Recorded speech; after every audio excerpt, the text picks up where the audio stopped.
The Super Bowl's like Broadway, the biggest stage on which to play. We'll watch the game and eat too much and show up late to work Monday. The players will shine like Broadway. The spotlight's bright, there is no doubt. And unlike last year's big game, that light should not black out. The Super Bowl's like Broadway, enjoyable for young and old. But all the players might be miffed, 'cause they'll be freezing in the cold. The whole world will all be watching. The perfect place to bask in fame. And we'll all hear Peyton Manning screaming Omaha name. The Super Bowl at Broadway, and it's All right now on Fox.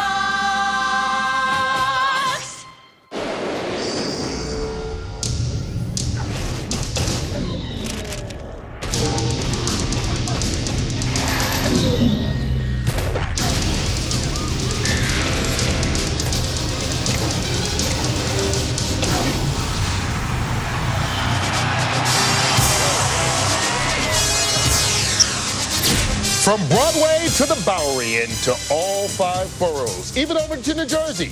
The Super Bowl is so big, this year it takes 2 states to host it. And tonight, the once-in-a-lifetime dream of a Super Bowl title will become reality for either the Broncos or the Seahawks. It all begins right here on the spot often called the center of the universe, Times Square. Close to 40 million people visit here each year. It's the busiest intersection on the planet. But almost triple that number, well over 100 million, are expected to tune in to the Super Bowl tonight on Fox. In fact, people from more than 200 countries will see the biggest, boldest, but thank goodness no longer the coldest event in television history. Come on in here and stay a while, folks. I'm Kurt Menefee. Thank you so much for spending your Super Bowl Sunday with us. Now, some of the people who will be joining our Super Bowl party over the next 4.5 hours include Queen Latifah, Hugh Jackman, Jamie Foxx, and even President Obama. Of course, though, we also have some of the NFL's greatest legends. Down on the end, a 2-time Super Bowl winning coach Jimmy Johnson. Here next to me, a Super Bowl winner with the Raiders, and a member of the Pro Football Hall of Fame, Howie Long. And there in the middle, the newest member of the Pro Football Hall of Fame, elected just last night. He also won a Super Bowl here in New York with the Giants, Michael Strahan. Congratulations, Michael. Thank you, God. Thank you. And, it's not about me. It's about everybody who helped me, teammates, family, and friends. So thank you, everybody. The most complete player at his position in his generation. 3rd down, 1st down, goal line, short yardage, and one of the best leaders this league's ever seen. Well deserved. Well deserved. Thank you. Even though Jimmy didn't draft you where he said he would, you still made the Hall of Fame. Draft me in the 1st round, sent the guy to my house, too. and I fed that guy you sent to my house. You didn't You're draft not me. the first guy he's lied to from a sofa. All right, well, congratulations to you and all the members of the 2014 Hall of Fame class. We'll talk more about that in just a minute, but our regular viewers may notice that Terry Bradshaw is not with us today. Well, unfortunately, Terry's father, Bill, passed away late last week, so TB, rightfully so, is with his family down in Louisiana. I'm sure he's watching, and Blonde Bomber, no, I speak for everyone here at Fox and all of America when I say we miss you, we love you, and just know that our hearts are with you. Yes. Knowing Bradshaw, he'd say thank you, but hey, get on with the show. And that's what we will do, and we'll do it large. With the addition of America's newest and most talked about sports channel, Fox Sports 1, we now have the biggest production crew ever assembled for a Super Bowl. In fact, 19 analysts, reporters, and broadcasters are stationed here in New York and in New Jersey at MetLife Stadium, with a total of 13 Super Bowl rings won by the crew. Every storyline will be covered and dissected, from the weather to the latest on the Seahawks and Broncos to social media buzz, to which celebrities will be joining the party and heading in to see tonight's game. Speaking of which, Chris Myers and Fox Sports 1's Carissa Thompson are standing by right now on the red carpet at MetLife Stadium. Carissa, what do you guys have planned for us? Well, Kurt, it is a party in Times Square, but it is also a party here on the red carpet. We have some A-listers for you. Of course, sports and entertainment always converge at these things. We have Bill Murray, Jennifer Garner, Kevin Costner, who are scheduled to appear, and those are just a few of the names. But of course, what is a party without a little music, right, Chris? And right, and cheering fans. There's music blaring in the background, Carissa. We also have an appearance by Pepsi halftime performer Bruno Mars, right? Also performances by the band Perry and American Idol winner Philip Phillips. We also hear Justin Bieber is going to try and make it to the game. We don't know if he'll talk to us. Could be an adventure. Celebrities, the NFL. It's a box office big, Kurt. A lot to look forward to. Back to you. And we are indeed looking forward to it. Meanwhile, the weather was supposed to be the biggest story of the day, right? But Mother Nature didn't get the memo, I guess. Look, it's not Miami weather, but it's actually pleasant outside. We go a couple of blocks from here over to 48th Street and 6th Avenue to Janice Dean at the Fox News headquarters to find out just how pleasant it is right now and if it'll stay this nice throughout the game. Janice. I think we have a pretty good forecast for you, but we could see a few showers in the next several hours moving into New Jersey. This isn't going to be a washout, but certainly people should be on alert if you're headed to the game. But the temperatures for the first week of February in New Jersey are incredible, way above average. 55 right here in New York, 54 in Rutherford, New Jersey, and the temperature is going to be great, and we should have dry skies for the kickoff throughout the game, into the 40s for kickoff, and by 10 p.m. as people are heading home, around 39 degrees, and light winds out of the northwest. I wish I could take full credit for this forecast, but I also want to make sure that people know we do have a storm on the way, so we need people to get home because this storm is going to be invading the area around 5 a.m. Into the morning commute. So people headed home at the airports, we could see some delays and cancellations. But the good news is dry conditions for the game. Back to you. All right, we certainly like that in the Northeast in February. You take it day by day. 55 today, 7 inches of snow maybe tomorrow, they are saying. And there was some talk that the NFL might have to move kickoff to a later day in the week had there been a big snowstorm. Obviously, that is not the case this afternoon. But back in 1932, snow actually forced the league to move what was the very first championship game indoors for the Chicago Bears-Portsmouth Spartans contest. Now, ever since then, bad weather games have become a celebrated part of pro football. And no one knows that better than Green Bay's Hall of Fame quarterback, Bart Starr. As quarterback of the Green Bay Packers, I battled the elements atop Lambeau's frozen tundra for 16 seasons. For us, bad weather was just like pain. It was just something you played through. When we battled the Cowboys in December 1967 for a berth in Super Bowl II, game time temperatures reached -13, and the wind chill was -50. With 16 seconds left, I went to the sidelines to speak with Coach Lombardi. I told him the best way to score would be to run a quarterback sneak. He simply looked at me and said, "Run it, and let's get the hell out of here." We scored, enabling us to win the coldest game in NFL history, forever referred to as the Ice Bowl. Mother Nature can be cruel, but she also loves surprises, like the Fog Bowl in 1988. With 2 minutes left in the half, visibility fell to a mere 15 yards. You could see your hand in front of your face, but not much else. Players materialized out of the haze like ghosts, and when it ended, the Bears emerged with a most unusual victory. And then there are the controversies that cold weather brings, like the Tuck Rule game in 2002. Snow blanketed the turf amidst swirling winds as a young Tom Brady drove his team downfield. The apparent fumble was ruled an incomplete pass, and despite the controversy, America witnessed the birth of a legend. That's what football is all about. Mother Nature doesn't coddle her young. And no matter who or what we face on the field, it's up to us to overcome. Well, not only do we not have to worry about snow nor ice today, we've got a football field on the rooftop of our set, and Michael and the guys are up there. You boys aren't even wearing a jacket out there, a long-sleeve coat, nothing. Well, you know what? Hey, Kurt, I'll be honest with you. It's so warm out here. We could possibly do this in Speedos. Right. I mean, it's that warm. Well, don't speak for yourself. But the thing about the weather is I think a lot of guys were planning to come, all the clothing that's restrictive for your movement, that gets in the way for a player in the game, you don't need it. I don't think the weather is going to affect either team in any way. Yeah, and everybody's worried about the weather, about the teams. Hey, the fans, this is the biggest bonus for the fans. Oh, no yeah. long johns. Look at us out in Times Square. This is absolutely beautiful. The weather's great. The setting is great. I'm looking for a great game. You're Yeah, excited, man. from the minute the league announced the game will be played here, it brought on great debate about the potential impact that the weather could have on the game. And you'd have to say the weather gods are shining on Peyton Manning right now because he has to feel really good about these conditions. Well, the weather gods are shining on us. Yeah. And, Kurt, you're going to love this weather out here. Amen, and that's not quite the Keys, but Jimmy, we will take it for February in New York City. All right, guys, you know, it was once said that if you make your mark in New York, you're a made man. That didn't come from Tony Soprano. It came from Mark Twain.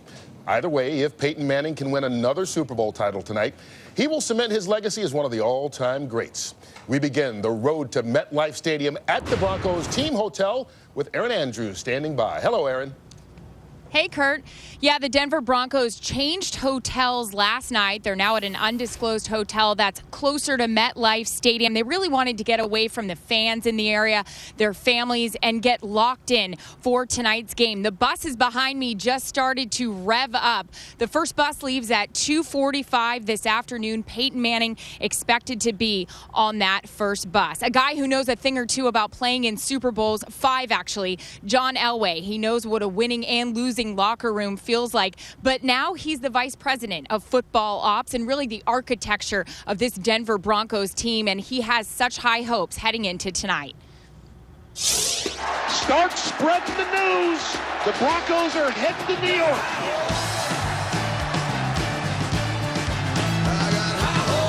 So has it sunk in?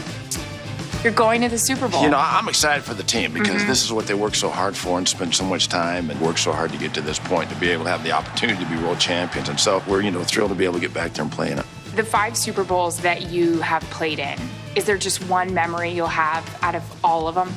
Well, I think when we hoisted it with the Green Bay game, because we were huge underdogs going into that game, and the organization had lost 4. I'd been on 3 of those losing Super Bowl teams to finally get over the hump. At that point in time, it made everything, all that work before that, worthwhile. John Elway, you couldn't get that ball away from him for $1 million. Your dad was with you along the way on the ride with the Super Bowls. How much have you thought about him now that you're leading this team as an executive? Well, I've thought about him quite a bit. He'd be proud now, and he'd have been the perfect right-hand man to have for me and help me lead me through this and guide me through this. But I know he's looking from upstairs, looking down, and proud of what he's seen. Peyton has obviously been to the big one before, twice. Do you give him any advice? We had a discussion before the playoffs start, and I told him, I said, you've had the greatest year quarterback's ever had. All you need to do is keep being you. I'm sure he'll concentrate on being Peyton in this Super Bowl and play like he's played all year. Whose ultimate decision was it to pursue Peyton? Once we talked to the doctors and, they thought that he was going to be fine. It was just a matter of when. That's when we decided that, we were going to show him everything the Denver Broncos had to offer, and thank God he picked us. But come on, you have John Elway sitting with you and trying to sell his team to you. Him sitting across from a quarterback, knowing that we think the same, and I felt that he thought we were going to do the best we could to get the right people around him. I felt great for the Broncos and the fact that we're going to get a Hall of Fame quarterback that might be the best of all time with a chip on his shoulder. You have the contract that Peyton signed in your office framed? Is that correct? Well, I got the signature page. Okay. So that was a crucial part in the time of this organization. So that's a nice momentum to have. So it's like the game ball after you score your first touchdown or catch your first touchdown. It's like, let's frame this baby. As a player, you get football. As an executive, you get signature pages. That's the difference. Curious, what are the nerves like for you? I mean, now that you're not playing? Nerves are all dependent on how confident you are on your football team, and I feel pretty darn good about this football team. I got high hopes. John Elway also saying he's dealing with superstitions. He will not go down and celebrate with his team tonight until the game is well in hand. One final note about this undisclosed hotel the Broncos are in right now. All the TVs switched off from any pregame show leading up to tonight's game. They're all watching the National Geographic Channel. All right, for more on the Seattle Seahawks, we're going to send it over to Pam Oliver. Well, Aaron, with Pete Carroll aboard, the Seahawks' first team bus is set to leave in just under an hour. The second bus is headed to MetLife Stadium not long after that. It has been a fairly routine morning for Seattle. Just a couple of meetings. Pete Carroll opted to keep the team in the same hotel instead of packing up and moving to a secret location. Now, the point of that is to keep things simple and familiar. Carroll even had the Seahawks rehearse today's extended halftime, which will be about 30 minutes instead of 13. Now, this should help Seattle, which is one of the youngest teams in the NFL, occupied with star players like Richard Sherman, Russell Wilson, and Earl Thomas.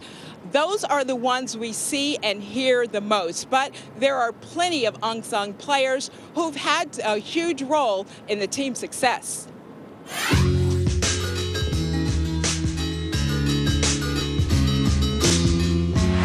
Wiped out by Bobby Wagner. The Seahawks picked me in the second round, and I was hearing how everybody thought, that wasn't a great pick. So that kind of, definitely put a chip on my shoulder.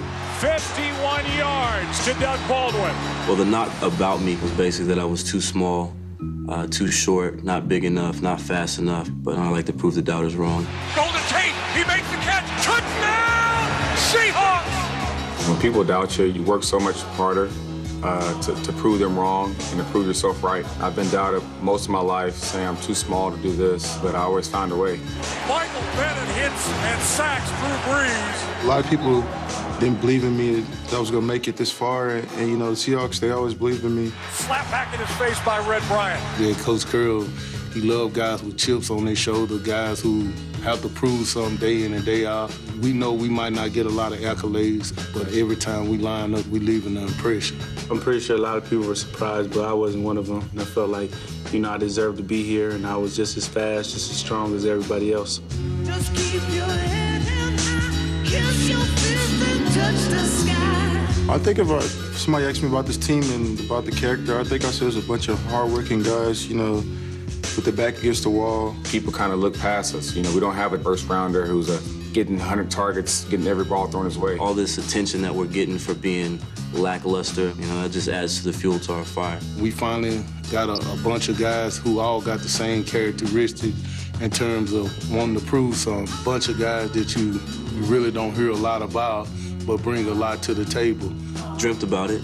The opportunity to play in the biggest game, the biggest stage. But, our dream wasn't just to get to the Super Bowl. Our dream was to win the Super Bowl.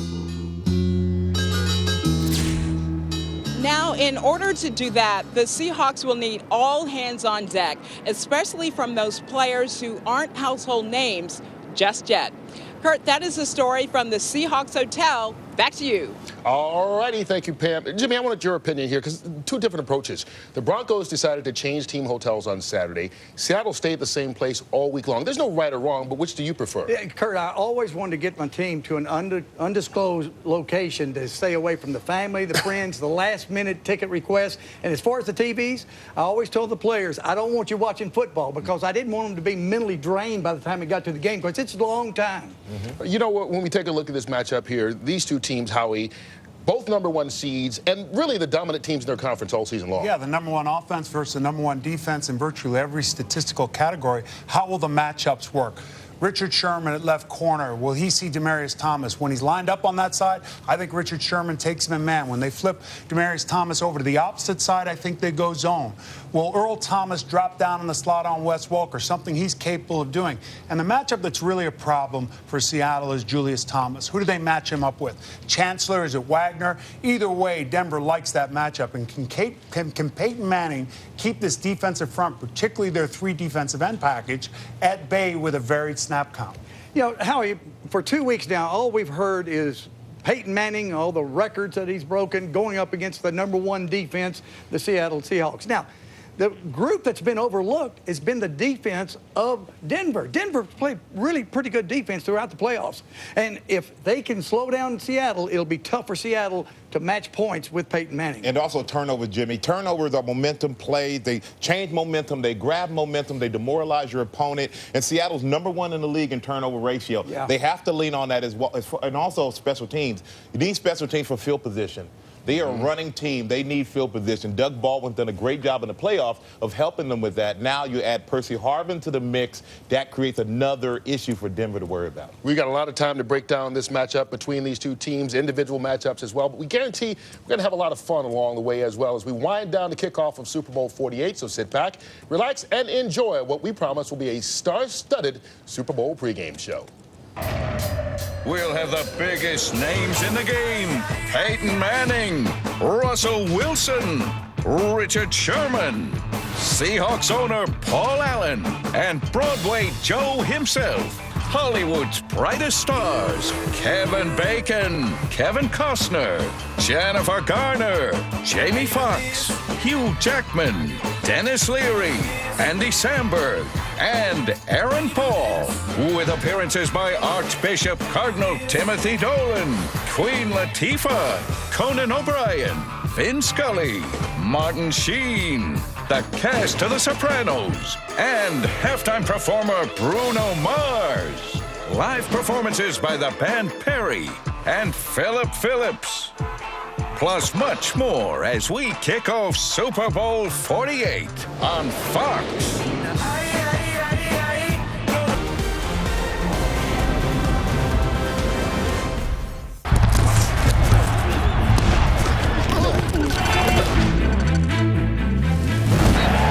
Join the fun.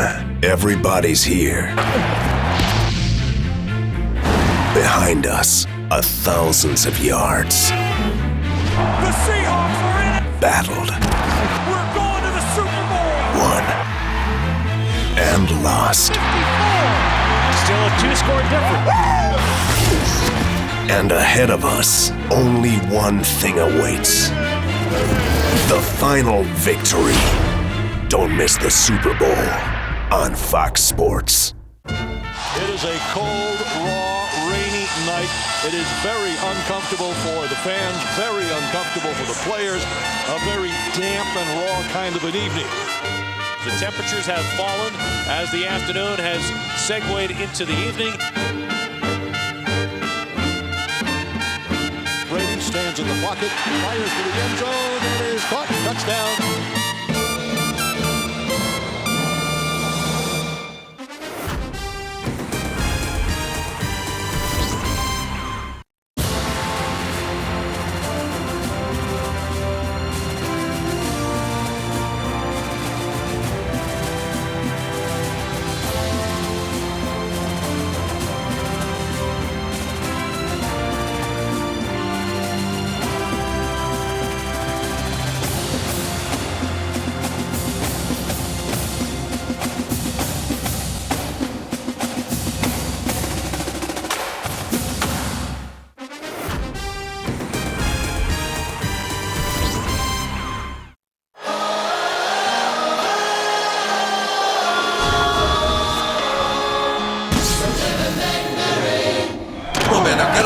Got this. Just have fun. Let's go. Let's have fun. I want to have fun with that guy. We about to have fun.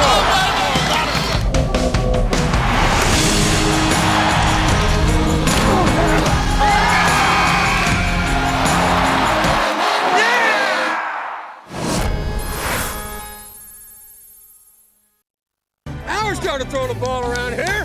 Hey man, he's showing me some skills, right?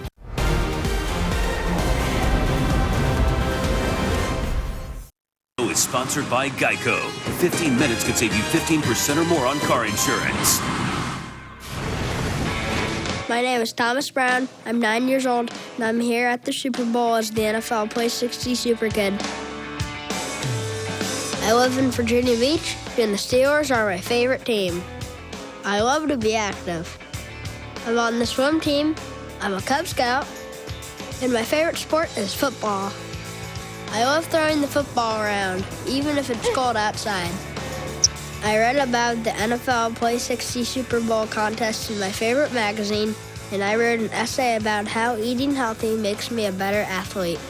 My dad is a pilot for the Marines, and he's the reason I'm a huge Steelers fan. As the NFL Play 60 Super Kid, I got to go to Pittsburgh and eat dinner with my favorite player, Troy Polamalu. How about a hug, buddy? I even got a personal tour of the stadium, and met some Pittsburgh legends. Pleasure to meet you. I thought that it couldn't get any better. Now I'm here in New York, in the middle of Times Square where all the NFL action is going on. Because you're the winner. It's got your name on it. I've never been to an NFL game before, and now I'm the one bringing out the game ball to start Super Bowl 48. It's all a dream come true. Find out how you can join the NFL Play 60 movement at NFLRush.com. Hello, I'm Colin Stroud. I'm the NFL Play 60 Super Kid.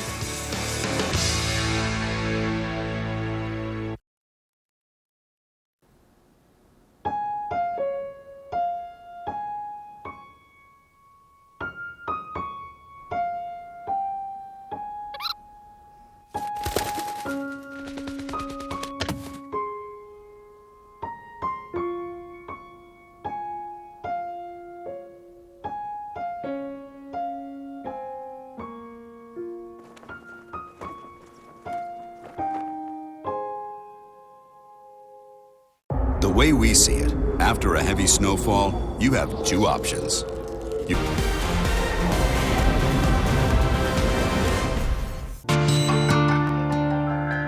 The time has come. The time is now. Make it fast, Crystal. They don't want it. Let's get it all night long, baby. We'll be in Hollywood. Welcome the players. Welcome the fans to one of the greatest sporting shows on earth, where victory is for those determined enough to reach for the moon. Two teams, one ambition, one winner. The Super Bowl, tonight on Fox Sports. There's something about basketball. You can't explain it. It just sort of grabs you. And you can't look away. And the more you watch, the more you want.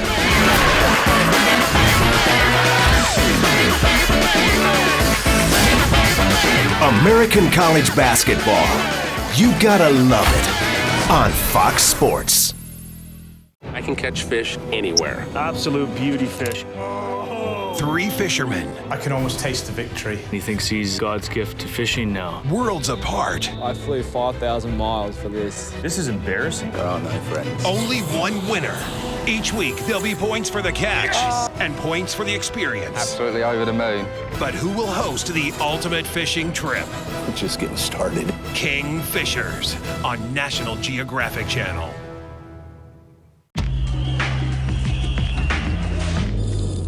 From carnival to cocktail bar. As a tourist, you're a target.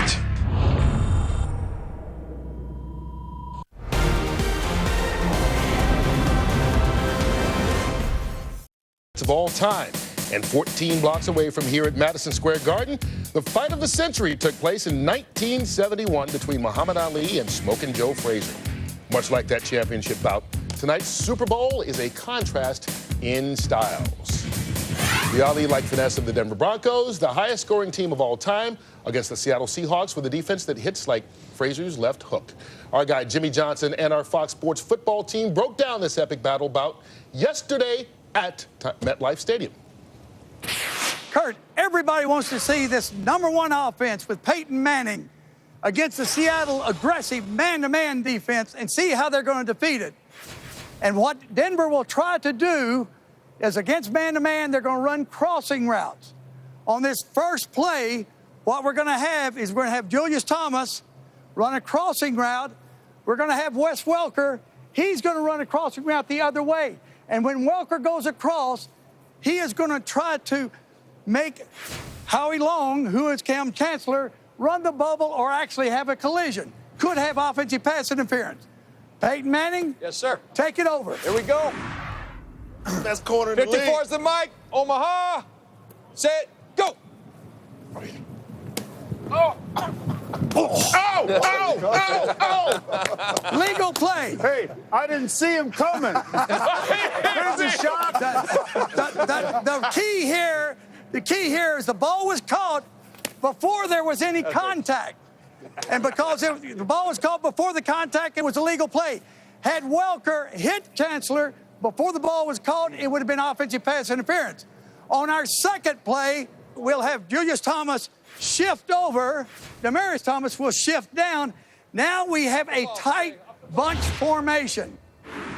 It's illegal. Because this is a difficult formation to play man-to-man coverage with, what Seattle will do is that they will check zone coverage. Now on zone coverage, we'll run the route, have a little rub route, take it over, Peyton. There we go. Set, go. Demaryius Thomas sits down in the hole. Bobby Wagner makes the tackle for a short gain. It's going to be very interesting to see which of these two teams can execute the best. Now let's bring in our officiating guru, Mike Pereira. Now, Mike, Seattle has a very aggressive defensive secondary. They like to bang on those receivers. And then on the other side, Denver likes to run a lot of rub routes. How's this officiating crew going to call this game? Well, I think first from the defensive side, we asked Terry McAulay that question. He said, are you going to let them play? And he said, it's not me that's going to make that decision. It's going to be the teams that make that decision. If they play within the rules and don't grab the created advantage, they're not going to be ticky-tack and call it. But on the offensive side, Jim, you know, I think everybody thinks that all picks are illegal, and you referred to it. Three things have to happen. First thing is location. The pick must occur more than a yard downfield in order to be a foul. There must be intent. The receiver must intentionally block the defender. And then the last element is timing. That block must occur, that pick must occur clearly before the ball is touched by another receiver. Take away any one of those three elements and it's a legal play. It's not a foul. You know, Mike, we know how the teams get here through the tournament. How are the officials selected for tonight's game? You mentioned already Terry McAulay will be the referee. Yeah, purely on merit, and it's really a veteran group. I mean, they have 8 Super Bowls between them. This, by the way, is McCauley's third. His umpire, Carl Paganelli, his fourth. It's all by merit, and it's interesting. When I met with them, they're so super excited to be here. And just like a player, they've like won it already. They're the #1 group of officials, but it's the ring that they're going to get. They get a ring just like players do, not quite as big, but they wear it proudly, and it's memento for the rest of their lives. Unless they have a screw-up that everybody's talking about, then they may hide them away so that they don't. No one saw them call this game. Thanks a lot, Mike. We'll talk to you during the game. And you know what? You take a look at this matchup between these teams, and he talked about this rub route. So many people will be keeping their eye on it, especially after the Wes Welker play that Bill Belichick criticized in the AFC Championship game. And I think Bill Belichick was spot on, and like we normally do, Mike and I disagree, and I think the rub routes are out of control in our league, and I think the Seattle Seahawks, whether you call it legal or illegal, I think the Seattle Seahawks feel that Wes Welker went beyond the line.